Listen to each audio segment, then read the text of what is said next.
भाई देखो जड़े ड्राइवर केमती ऑटो वाला ध्वजा उड़ी देखो सब ड्राइवर एमती हवा दरकार ताले जाकि ऑटो वाला चांदा करप्शन बंद हो। अधिकारी कौन है यहाँ पे? अधिकारी कौन है?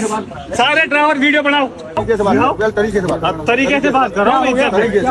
किस बात के वेतन वसूली चल रही है यहाँ पे? अबे यहाँ पे क्या क्या डांस करने के लिए रुके हो? डांस करने के लिए रुके हो क्या? किसलिए गाड़ी रुकवा रहे हो यहाँ पे? चालन के लिए, कागज चेक करने के लिए।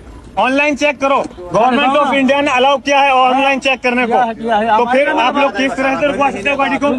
अधिकारी भी नहीं है, बिना अधिकारी के यहाँ पे अवैध वसूली हो रहा है, बिना रोड कूद गया, किसी के नाम प्लेट नहीं है। आप कौन है? आप कौन है? आप कौन? ड्राइवर देश का आंतरिक सिपाही है और इस सिपाही को इस तरह से लोग परेशान करेंगे, बिल्कुल बर्दाश्त नहीं है।